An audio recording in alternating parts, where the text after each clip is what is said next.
شگا کربلا کربلا لا حول ولا قوة إلا بالله العلي العظيم أعوذ بالله من الشيطان الرجيم بسم الله الرحمن الرحيم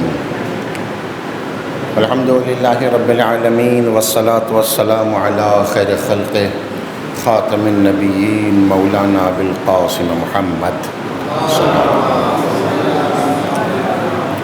وعلى الطيبين الطاهرين المعصومين أما بعد فقد قال الله الحكيم في كتابه الكريم بسم الله الرحمن الرحيم الف لام ميم ذلك الكتاب لا ريب فيه هدى للمتقين الذين يؤمنون بالغيب ويقيمون الصلاة ومما رزقناهم ينفقون. عزیزان،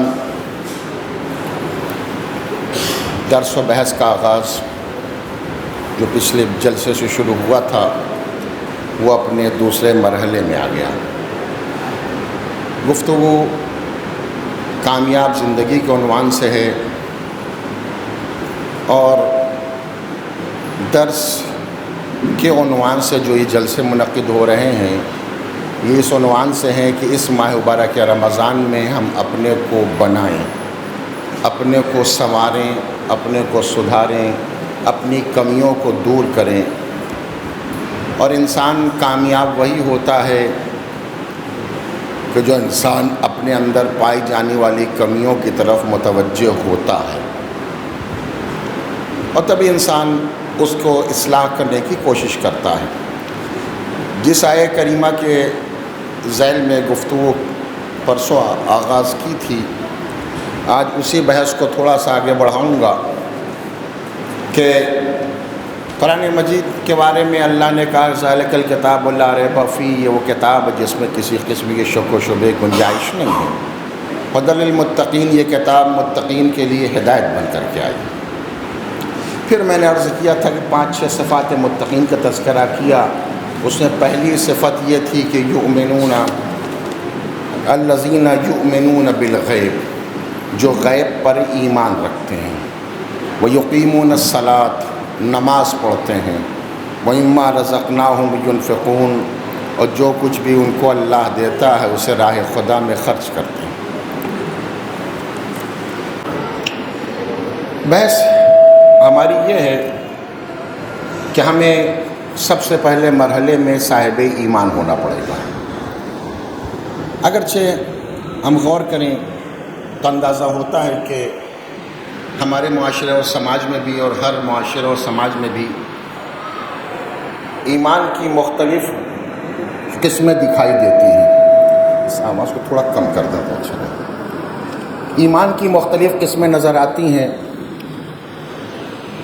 ہم یہ چاہتے ہیں کہ میرے بچے اور نوجوان اس بات پر متوجہ رہیں کہ ایمان کتنے طریقے کا ہوتا ہے، اور پھر اس کے بعد یہ محسوس کریں کہ ہم ایمان کے کس مرحلے پر ہیں. آخری رزلٹ یہ ہوگا کہ پھر اسلام نے جس کو حقیقی طور سے ایمان مانا ہے وہ کون سا ایمان ہے. آیا وہ ایمان ہمارے اندر پایا جاتا ہے یا نہیں پایا جاتا. جب اس آخری مرحلے ایمان پر ہم فائز ہو جائیں گے، اپنے اندر پیدا کر لیں گے، تب ہم کامیاب انسان بن سکتے ہیں. میں اپنے بچوں نوجوانوں کے لیے جلدی جلدی گفتگو کروں گا، ٹائم آج کم ہے، تاخیر ہو گئی، لیکن اپنی بات کو تو مکمل کرنا ہے. ایمان کے چند مرحلے ہیں، چند قسمیں ہیں. میں چاہتا ہوں کہ ذرا توجہ سے آپ سنیں، شاید کوئی بات آپ کے بچوں تک پہنچ سکے بات کو. ایمان کی پہلی قسم کا نام ہے ٹمپریری ایمان. ایک ایمان ہوتا ہے وقتی اور ٹمپریری ایمان، کہ جب انسان کے پاس وقت پڑتا ہے تو انسان صاحب ایمان بن جاتا ہے، وقت نکل جاتا ہے تو انسان بے ایمان ہو جاتا ہے، انسان بھول ہی جایا کرتا ہے. اور یہ وہ قسم ہے جس کی طرف قرآن مجید نے بھی اشارہ کیا کہ اذا رکبوا فی الفلک دعوا اللہ مخلصین، جب وہ کشتی پر ناؤ پہ سوار ہوتے ہیں تو اللہ کو اخلاص کے ساتھ پکارتے ہیں. یعنی جب کبھی مشکل میں پھنس جاتے ہیں اور دریا میں کشتی ان کی مجدھار میں آ جاتی ہے تو وہ اللہ کو پکارتے ہیں. فلما نجاہم الی البر، لیکن جب ہم ان کو خشکی تک، زمین تک نجات دے کر کے پہنچا دیتے ہیں تو انسان یہ مشرک ہو جاتا ہے. یعنی کیا ہوا؟ یعنی جب مشکل پڑی تو ہم بن گئے صاحب ایمان. اور جیسے ہی مشکل ختم ہوئی ویسے ہی ہم بھول ہی گئے کہ کس نے ہماری مدد کی تھی۔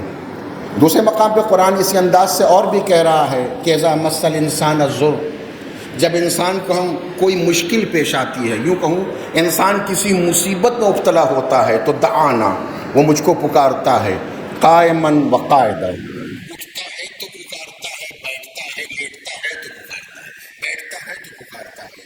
فلما کشفنا عنہ الضر، لیکن جب ہم اپنی رحمت کے سہارے اس کی مشکل کو، اس کی مصیبتوں کو ختم کر دیتے ہیں، اس کے مسائل کو یوں کہا جائے حل کر دیتے ہیں، تو ہمارے پاس سے ایسے گزر جاتا ہے جیسے اس نے ہمیں پکارا ہی نہیں تھا۔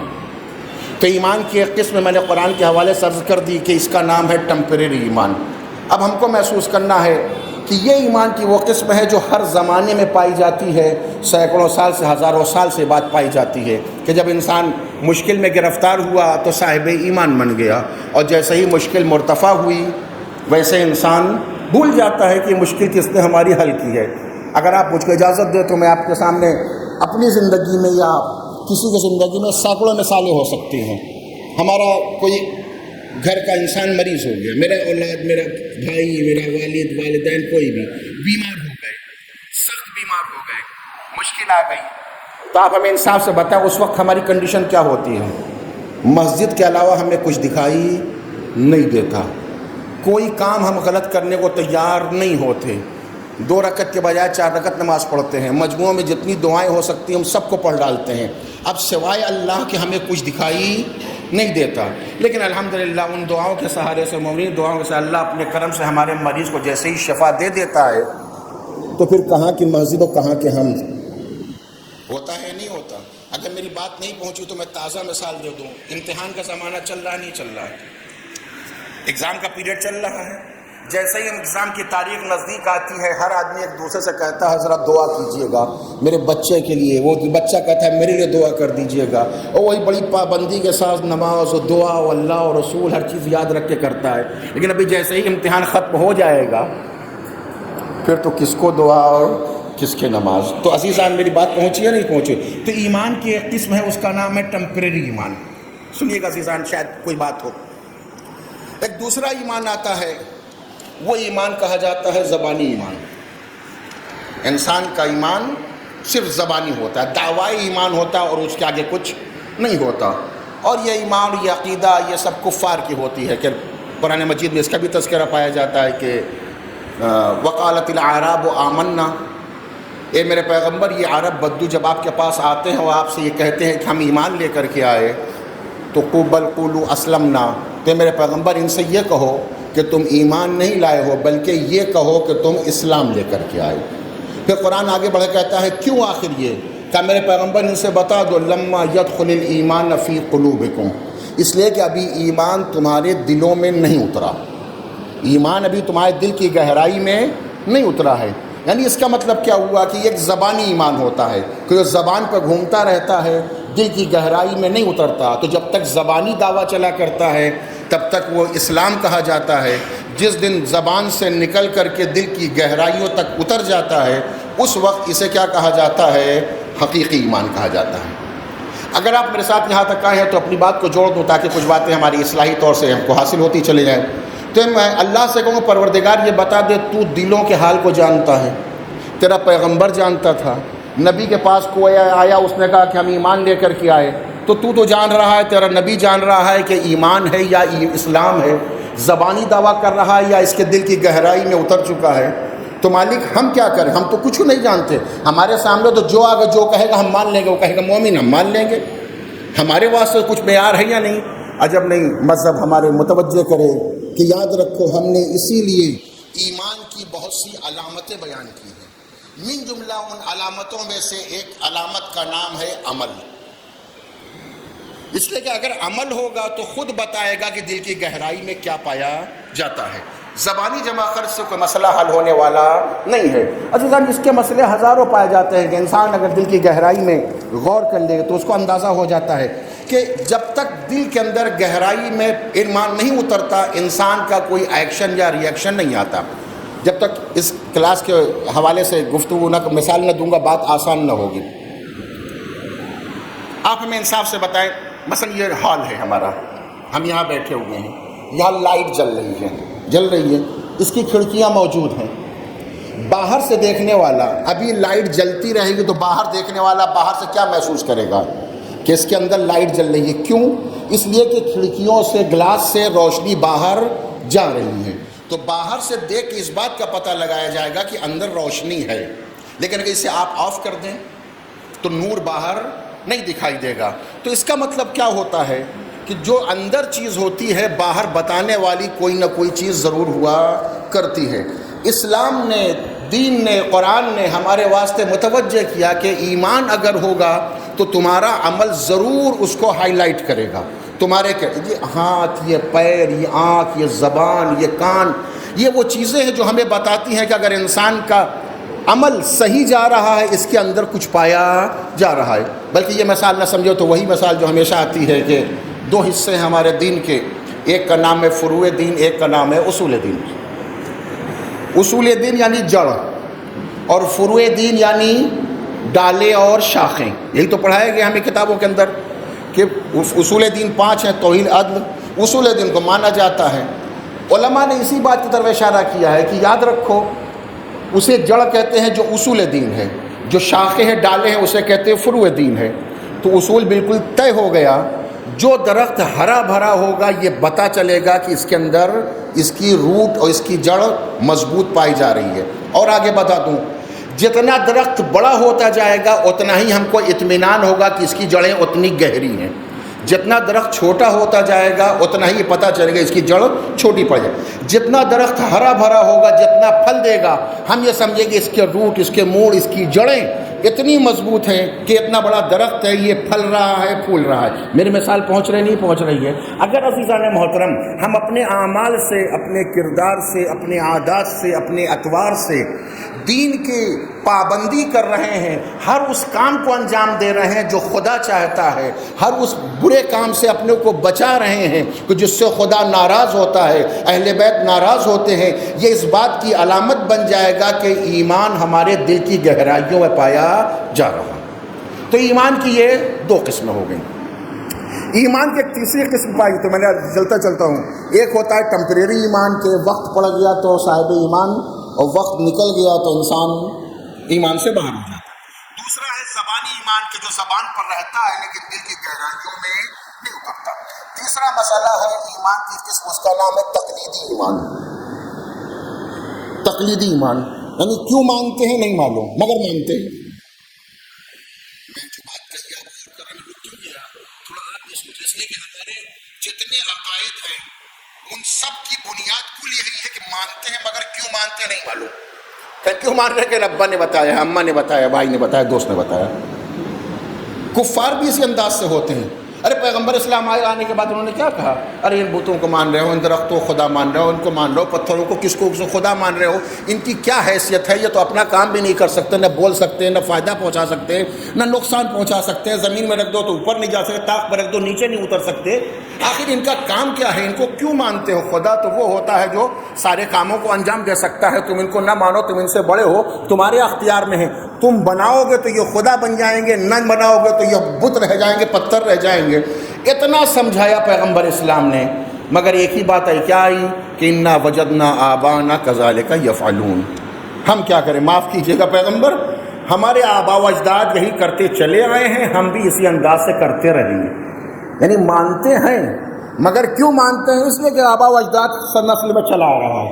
عزیزان یاد رکھیے گا ہمارے ایمان کی بہت سی شان اسی انداز سے. میں نے عرض کیا جو ابتدا میں جو حضرات تشریف نہیں رکھتے تھے کہ ہم ایمان کی اقسام کو محسوس کریں اور محسوس کرنے بعد یہ دیکھیں کہ ہم کس خانے میں کھڑے ہیں، ہمارا ایمان کہاں پر ہے اور کس مرحلے پر ہے. اسلام ہم سے کس ایمان کا مطالبہ کر رہا ہے. تو بات تیسرے مرحلے کر رہا تھا کہ یہ مسئلہ خود ہے کہ ہم کیوں مانتے نہیں، بس چونکہ آبا و اجداد کا دیرتا ہے. اگر آپ یہ دیکھیں عزیزان تو ہم ایک لفظ کہیں، مجھ کو اجازت دیں تو میں اپنے بچوں سے کہنا چاہتا ہوں، ہمارے یہاں جو مرنے، جینے، برتھ ڈے پارٹی اور دوسرے مسائل میں جتنی ریت رواج اور رسم و رسومات ہیں، جتنی بھی ہیں، طرح طرح کی ہیں، ہر علاقے کی اپنی الگ. شادیوں میں کتنی رسم ہوتی ہے اللہ جانے. حتیٰ کہ مرنے والے مسائل کے اندر بھی آپ دیکھیں ہر آدمی ایک رائے لے کے کھڑا ہو جاتا ہے توزیع مسائل کے مقابل کے اندر. ولادت کے مسئلے میں ہو، جشن کے مسئلے میں ہو، برتھ ڈے پارٹی ہو، ہزار قسم کے مسائل ہیں. اب سب میں دیکھیں ہم کچھ نہ کچھ کرتے رہتے ہیں، اس میں کچھ عقلی کے کبھی معیار پر اترتے ہیں اور بعض کام تو ایسے ہوتے ہیں جو عقل سے بالکل باہر ہوتے ہیں، مگر سب کرتے چلے جاتے ہیں. اب کسی سے آپ کہہ کر روک کے دیکھیے، کوئی رسم آپ ختم کر کے دکھلا دیجئے، نہیں ہو سکتی ہے. کیوں نہیں ہوگی؟ ارے کہنا یہ تو ہوتا چلا آیا ہے. تو اچھا بتائیے، وہ جو کفار و مشرکین کہہ رہے تھے کہ یہی ہوتا چلا آیا وہی ہم مان رہے ہیں، تو اگر ہم بھی اسی راہ پر آگے بڑھ رہے ہیں تو پھر اپنے کو 1400 برس کا بعد کا ایڈوانس مسلمان نہ کہیں ہیں. ہم اسی خانے میں کھڑے ہو سکتے ہیں جہاں پر کفار و مشرکین کھڑے تھے. اور یہ یاد رکھیے گا، کبھی کبھی ایسا ہوتا ہے کہ عقیدہ ضروری نہیں کہ حق ہو. باطل عقیدہ بھی عقیدہ ہی کہا جاتا ہے. کفار کا عقیدہ وہی تھا، ان کا ایمان یا عقیدہ جو لفظ استعمال کر لیں. اور ہم نے تو یہ تک دیکھا ہے کہ جو باطل عقائد والے ہیں کبھی کبھی ان کا عقیدہ مسلمانوں زیادہ مضبوط دکھائی دیتا ہے. ہو سکتا ہے آپ سوچیں کہ مولانا صاحب نے کیا بات کہہ دی، ہم اللہ والے، ہمارا عقیدہ بھلا کہاں، ہم کس کو مانتے ہیں. آپ یہ کہہ رہے ہیں باطل عقیدہ رکھنے والوں کا عقیدہ جو ہے وہ زیادہ مضبوط مسلمانوں سے کیسا ہو سکتا ہے؟ ارے تاریخ نے اس کو بھی تو ذکر کیا نہیں. میں تاریخ نہیں پڑھوں گا لیکن اشارہ کر کے اپنی بات کو مکمل تو ضرور کر دو، سمجھا سکوں اپنے بچوں کو کہ آپ جنگ خندق میں کیا ہوا تھا. جنگ خندق میں کیا ہوا تھا؟ وہ کفر کا عقیدہ رکھتا تھا عبدود، اور مسلمان اللہ کو مان رہے تھے، رسول کے پاس بیٹھے تھے. وہ خندق پار کر کے آ گیا اپنے دین پر مرنے کے لیے، اپنے گھر سے اٹھ کر کے اپنے باطل عقیدے پر جان دینے کے لیے اپنے گھر سے مسلمانوں کے پاس آ گیا، اور مسلمان اٹھنے کو تیار نہیں تھا.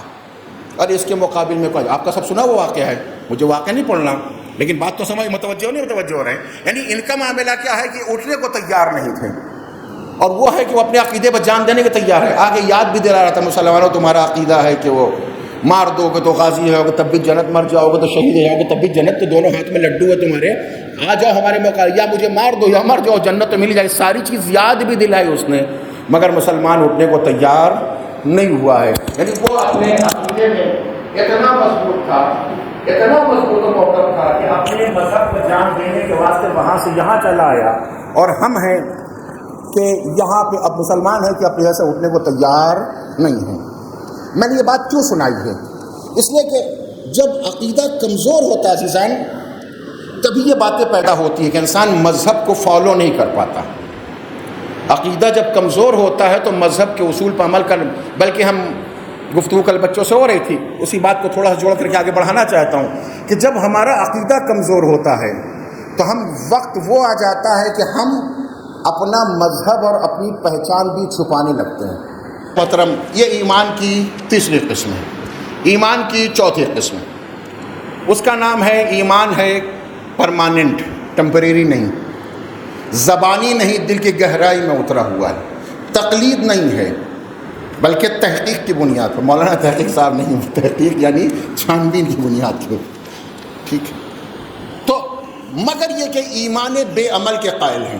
آپ ایمان دیکھیے میرا، بہت سے لوگ ملیں گے آپ کو، ارے نماز دیکھ رہے، نماز کیا دیکھ رہا ہے، ایمان دیکھیے. ایمان مجھ سے بڑا ایمان صاحب ایمان کوئی نہیں ہے. عزیزو ایمان کیا دیکھیں، دل کا آپریشن کریں، کہاں سے پتہ چلے گا کون سا ایمان، کہاں سے ایمان کرنے. نہیں بس آپ سمجھیے میں مومن پکا متقی پرہیزگار آدمی ہوں، دیکھیے میرا ایمان دیکھیے، آپ مجھ کو محسوس کیجئے.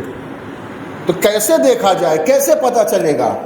تو میں نے ابھی عرض کیا تھا کہ جب کبھی بھی کوئی عقیدہ ہوگا، کوئی ایمان ہوگا، کوئی فکر ہوگی، عمل سے بہرحال وہ ظاہر ہو جائے گا. اگر مجھے اجازت دیں، 6-7 منٹ بچے میرے پاس ٹائم میں، چلیے میں بہت کچھ کہنا تھا لیکن جلدی سمیٹ دیتا ہوں آج گفتگو کو، کس میں مکمل کر دوں گا. تعریف کر رہا تھا کہ یہ مسئلہ ہوتا ہے نہیں ہوتا کہ عمل چاہیے. عمل عقیدے کی پہچان ہوتا ہے، عمل ایمان کو بتاتا ہے. ایک مثال جلدی سن لیجئے تاکہ ہماری بات سامنے آئے کہ جب عقیدہ ہوتا ہے تو عمل سامنے آتا ہے. مثال برائے مثال ہے، ایک صاحب تھے، وہ مسجد میں گئے نماز پڑھنے کے لیے. انہوں نے دیکھا کہ 3-4 آدمی مسجد میں اور بیٹھے ہوئے ہیں.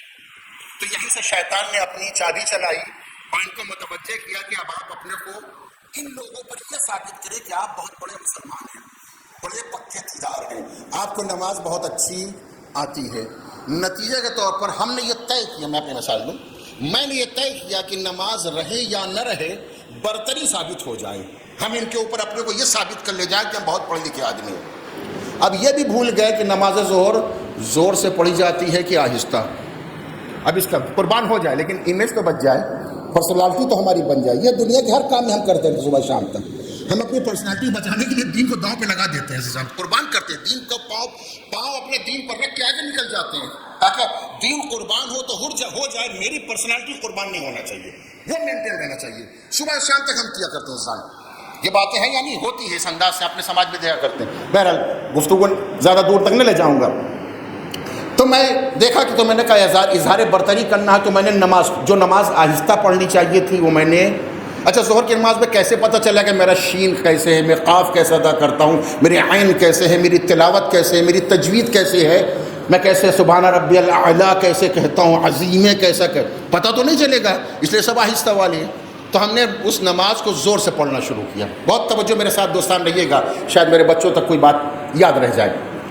میں نے زور سے نماز پڑھنی شروع کی اپنی تمام ہنگامے کے ساتھ کہ جو لوگ بیٹھے تھے ان کے کان بجنے لگے، اتنی زور سے میں نے نماز پڑھنی شروع کر دی۔ شین قاف ہے، قیامت ایک مصیبت، اپنے تمام ہنگامے کے ساتھ ہوتے ہوتے نماز ایک مرتبہ تمام ہوئی۔ جیسے ہی اپنے تمام ہنگامے کے ساتھ تمام ہوئی، وہ 3-4 آدمی جو بیٹھے تھے ان میں سے ایک صاحب اٹھ کر کے آئے اور آ کے کہنے لگے مجھ سے کہ بھائی صاحب آپ جو نماز پڑھو ٹھیک ہے آپ کی بات، لیکن وہ جو کرتے پائجامے میں وہ ہمارے ساتھ ایک صاحب بیٹھے ہوئے ہیں وہ مولانا صاحب ہیں۔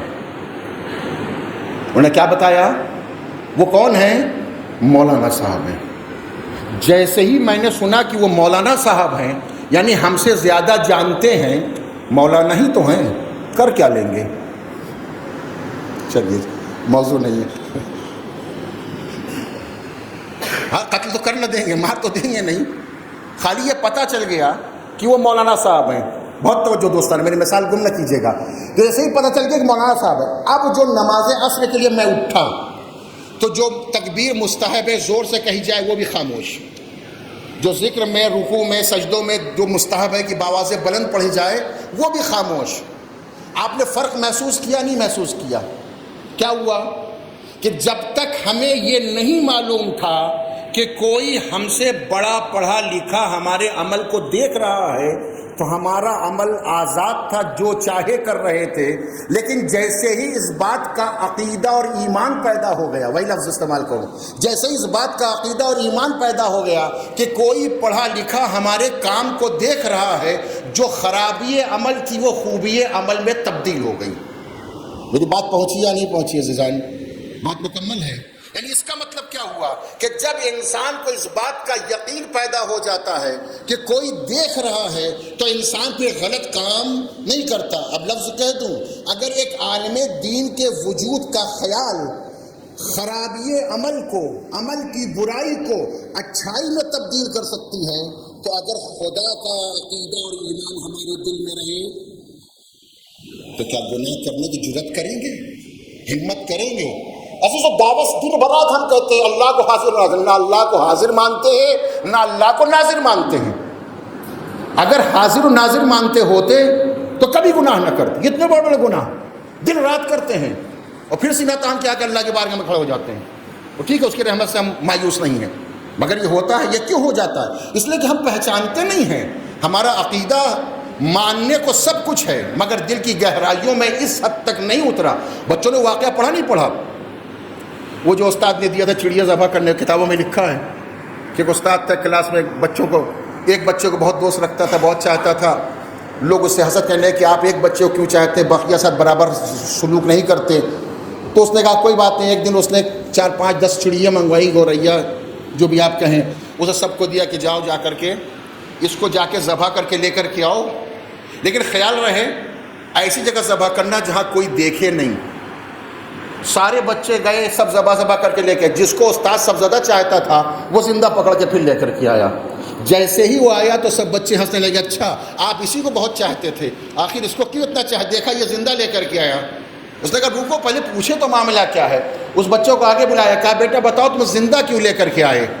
کہا مسئلہ یہ ہے کہ میں جہاں گیا وہاں ایک دیکھنے والا موجود تھا۔ میری بات پہنچ رہی نہیں پہنچ رہی عزیزان؟